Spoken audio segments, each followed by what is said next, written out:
بادشاہ کی 60ویں سالگرہ کی آمد تھی۔ پورے ملک میں اعلان کر دیا گیا کہ بادشاہ کی سالگرہ پر عوام بڑھ چڑھ کر حصہ لیں۔ بادشاہ نے اپنی سالگرہ پر یہ اعلان کرایا کہ ان کے لیے ایسی شاندار پوشاک تیار ہو جیسی کسی نے آج تک استعمال نہ کی ہو۔ جو بھی بادشاہ کے لیے ایسی انوکھی پوشاک تیار کرے گا اسے انعام و کرام سے نوازا جائے گا۔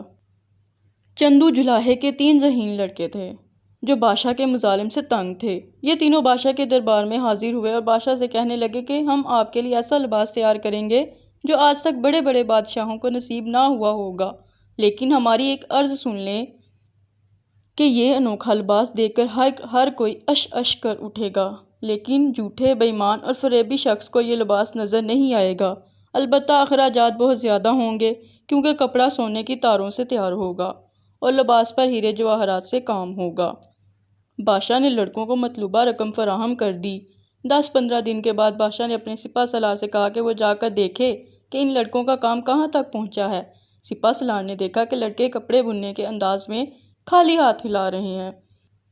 سپہ سالار ایک بے ایمان شخص تھا، اس لیے اس نے اپنا بھرم رکھنے کے لیے بادشاہ کو اطلاع دی کہ حضور، لڑکوں نے آپ کے لیے لاجواب پوشاک تیار کی ہے۔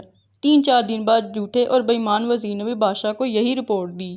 بادشاہ بہت خوش تھا کہ کل شام جب وہ پوشاک پہن کر درباریوں کے ساتھ گشت کرے گا تو لوگ اسے مبارکباد دیں گے۔ اگلی صبح لڑکے بڑے بڑے خالی تھان لے کر محل میں آئے۔ بادشاہ خالی تھان دیکھ کر حیران ہوا، پھر اس کو اپنے جھوٹے اور بے ایمان وزیر کی داستانیں یاد آئیں اور لباس نہ نظر آنے کی وجہ بھی سمجھ آ گئی۔ اس لیے اس نے مصنوعی مسکراہٹ چہرے پر سجائے ہوئے کہا، یہ لاجواب لباس ہے۔ سب لوگ بادشاہ کو وقت ایک سرخی نکر میں دیکھ کر قہقہے لگا رہے تھے اور بادشاہ سمجھ رہا تھا کہ اس کی پوشاک کی تعریف ہو رہی ہے۔